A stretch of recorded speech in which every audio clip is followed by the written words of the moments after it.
Haji Halim sedang menunjukkan begini cara sayang kepada ibu. Wahai kalian yang tak menghormati ibu, yang menyepelekan ibu, yang merendahkan ibu. Malam ini lihat, beliau tidak ada ceramah, tidak ada tausiah, tapi langsung dibuat begini cara menghormati ibu. Ini sekarang banyak orang tak menghormati ibu. Berapa banyak ibu yang awalnya bantu-bantu, lama-lama jadi pembantu. Dulu dia tidak tarawih, kenapa? Karena kita menangis merengek di rumah. Sekarang di hari tuanya dia tidak tarawih juga. Kenapa? Dia menjaga cucunya. Berapa banyak itu terjadi. Jangan sampai. Dia tidak pernah menolak cucunya, dia sayang. Tapi kita yang berpikir, berapa kali dia tidak jadi sholat duha karena kita kencing di kaitnya. Berapa kali dia tidak tarawih karena kita menangis merengek sampai subuh datang. Berapa kali dia tidak iktikaf karena kita. Andai dia masih hidup hari ini, datang, belikan pakaian yang paling dia suka, belikan perhiasan kalau ada. Andai tidak cium tangannya, tapi yang sudah meninggal dunia, jangan lupa kau doakan, Rabbil firli wali walidayya warhamhuma kama rabbayani shaghira. Berdoa pun kau tak mau, apalagi yang akan kau bawa menghadap Allah SWT. Meregang nyawa dia melahirkan engkau. 9 bulan 10 hari kau menumpang di perutnya. 2 tahun kau menyusu, melahirkan, menetes darahnya dalam badanmu. Andai kau gendong dia dari Palembang, jangan sebut Palembang lah Pak, dari Pekanbaru Riau, kau gendong dia sampai ke Makkah, kembali lagi, belum tentu dapat menebus satu teriakannya saat melahirkanmu. Lalu apa yang bisa kau lakukan? Datang seorang ibu pergi ke tempat servis HP. Nak, tolong anak lihatkan HP saya rusak kayaknya. Dia periksa, ini enggak rusak bu. Terus, memang anak ibu enggak nelpon. Kenapa kau tidak telepon? Datang dia ke rumah anaknya. Nah, ibu enggak ada uang mau buka puasa, bisa minjam 100.000. Apa kata si anak? Sebentar ya ma, aku tanya istriku dulu. Ini Ustaz dapat dari mana? Ada yang kirim WA grup. Jadikan ibumu seperti raja, maka rezekimu akan diberikan Allah seperti rezeki raja-raja. Bukan hadis, dapat dari grup WA. Ini ibu minta terus sholat tarawih, tapi sang anak sudah tidak bisa. Aku mau hentikan saja sholat tarawih ini, karena mau buat tenda ini tidak bisa. Tiangnya bambu, sudah bocor. Kita stop saja sholat tarawih bersama ini. Apa kata si ibu? Buatlah sholat tarawih terus, nanti Allah akan berikan engkau gedung yang besar. Dengan gedung besar itu kau akan tetap sholat tarawih. Mana gedung besar itu? Inilah dia gedung besar. Langsung dikabulkan Allah Subhanahu wa taala. Karena setelah Allah langsung orang tua. Wa qadha rabbuka alla ta'budu illa iyyah. Allah sudah wajibkan engkau menyembah Allah. Setelah Allah, wa bil walidaini ihsana. Kedua orang tua. Jangan kau lawan ibumu. Kayak anak-anakku, jangan kau lawan ibumu. Karena kau lawan ibumu, kau tak pernah mencium kebahagiaan. Walaupun hartamu banyak, kau akan berenang dalam air mata penderitaan sampai kematian datang. Ada pezina hidup di dunia senang. Ada pecandu narkoba hidup di dunia senang. Tapi orang yang durhaka tetap dapat dosanya dibalas Allah di akhirat. Di dunia coba dapat. Ustaz, kalau di akhirat dapat, di dunia dapat, untuk apa lagi di dunia? Yang di dunia itu DP-nya. Nanti di akhirat akan kau dapatkan cash-nya.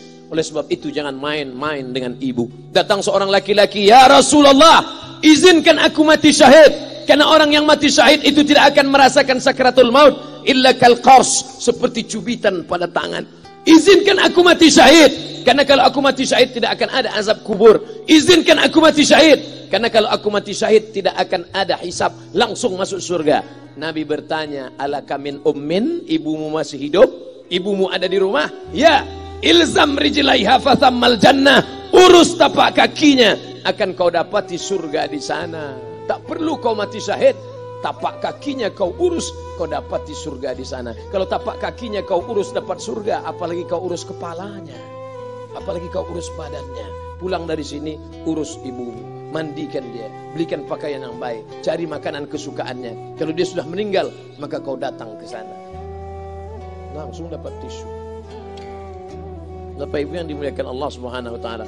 Ini Ustadz suaranya menggelegar nih, marah apa? Enggak, saya tak marah.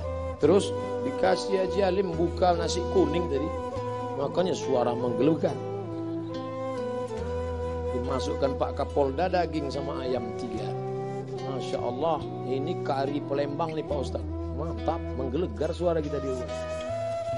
Bapak Ibu yang dimuliakan Allah Subhanahu wa taala, datang seorang laki-laki, kata Nabi sallallahu alaihi wasallam, nanti akan ada laki-laki yang datang kemari minta doanya, doanya kabul. Sahabat heran, kami yang hidup sama Nabi, kami yang perang sama Nabi, kami yang jihad sama Nabi, kenapa mesti minta doa dia? Dia tidak pernah ketemu Nabi. Pokoknya nanti kalau dia datang, minta doa sama dia. Setelah Nabi SAW meninggal, barulah dia datang. Orang itu bernama Uwais Al-Qarni. Kenapa doanya makbul? Dia merawat ibunya. Kalau ibumu kau rawat, doamu dikabulkan Allah Subhanahu wa taala. Apa yang kita lihat malam ini adalah buah bakti kepada seorang ibu. Ya Rasulullah, man ahaqqun nas bi husni sahabati? Siapa yang paling layak mendapatkan baktiku? Ummuka. Siapa lagi? Ummuka. Siapa lagi? Ummuka. Ibumu, ibumu, ibumu. Summa man? Siapa lagi? Abuka. Kami, Ustadz, Jenderal Bintang 5, alim ulama, kami hanya dapat 1, sedangkan kalian ibu dapat 3. Ibumu, ibumu, ibumu. Kenapa ibu dapat 3? Karena ibu bisa melakukan 3. Ibu mengandung, ibu melahirkan, ibu menyusukan. Kalau bapak mau dapat 3, coba yang 3 ini. Pulang dari sini, pergi ke tempat jual kelapa muda, beli 1. Jangan dibelah, ikat di perut 9 bulan 10 hari. Kalau mau merasakan melahirkan, pulang dari sini, pergi ke tempat jual mangga. Telan bulat-bulat, keluarkan bulat-bulat. Emang enak jadi perempuan.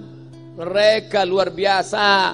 Tanya ibumu, berapa kali dia meninggalkan puasa Ramadan? Saat mengandung engkau, 30 hari dia tak puasa. Saat menyusukan tahun pertama, 30 hari dia tak puasa. Saat menyusukan tahun kedua, 30 hari dia tak puasa.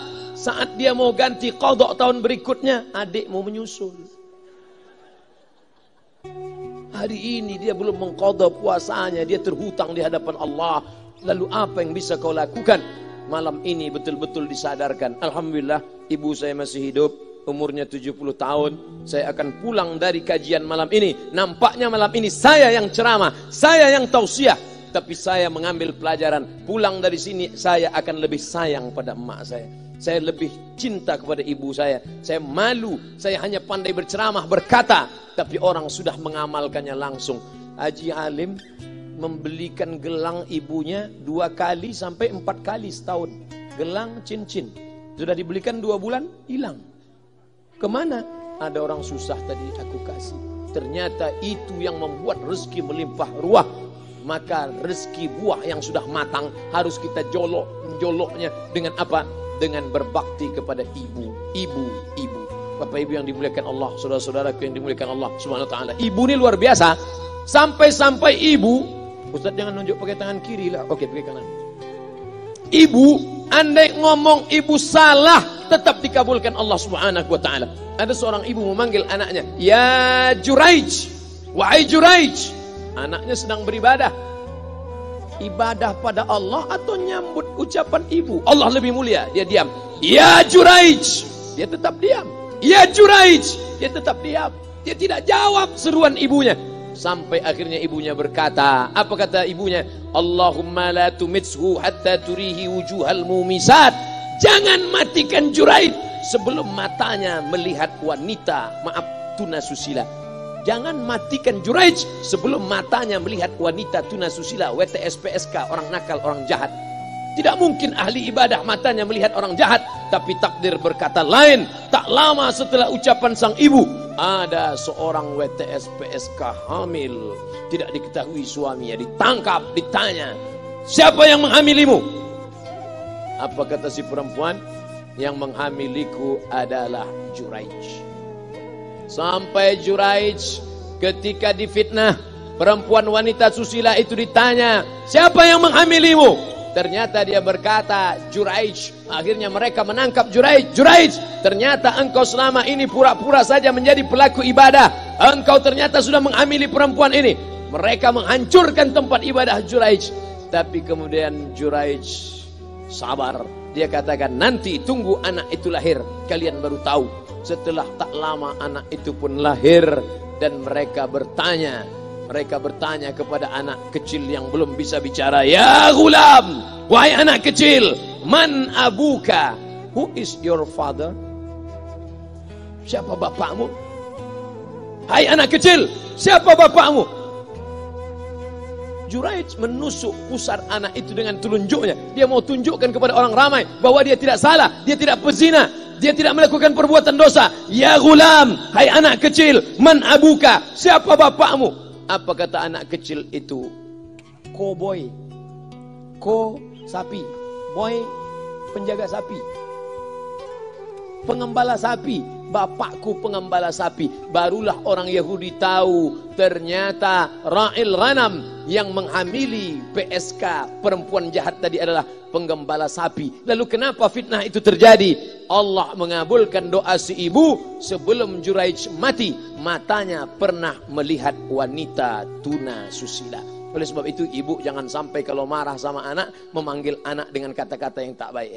Setan, hantu. Kalaupun marah panggil dia, calon wali kota. Sini sebentar. Kalau marah betul, calon gubernur. Sini sebentar. Doa ibu dikabulkan Allah Subhanahu wa taala.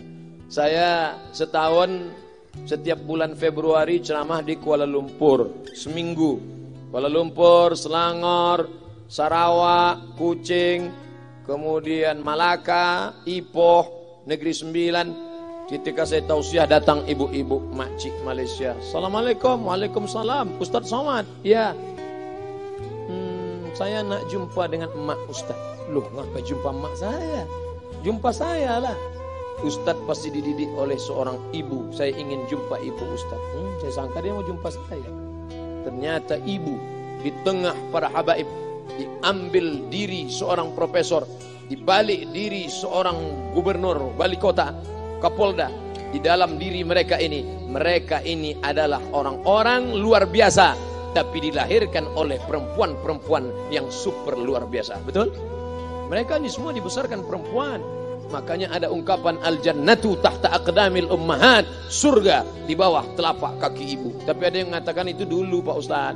Sekarang sudah berubah, surga di bawah telapak kaki babysitter.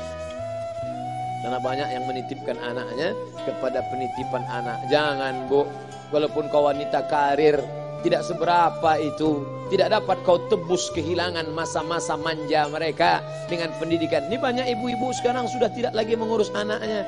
Padahal 6 tahun pertama, the golden age, usia emas, ibu harus ikat hubungan emosional dengan anak. 2 tahun pertama, susukan. 2 tahun kedua, lompat-lompat, lari-lari, lucu-lucu. 2 tahun ketiga, mulai menghafal surat-surat pendek. Umur 7 tahun, baru dia sholat. Begitu. Sekarang banyak. 2 tahun pertama, dia titipkan ke Al-Baqarah, sapi betina. 2 tahun kedua, dia titipkan ke PAUD dan BUUD. 2 tahun ketiga, dia titipkan ke TK. Akhirnya anak putus kontak. Setelah anak remaja, baru ibunya nanya, Ustadz, kenapa anak saya lebih mau curhat sama pacarnya daripada sama saya? Karena anak sudah lost contact, putus hubungan dengan ibu. Itulah yang dulu dikejar dengan wanita karir. Pergi pagi, pulang petang, peras keringat, banting tulang, tunggang langgang, lintang pukang. Tak dapat kau tebus dengan apapun.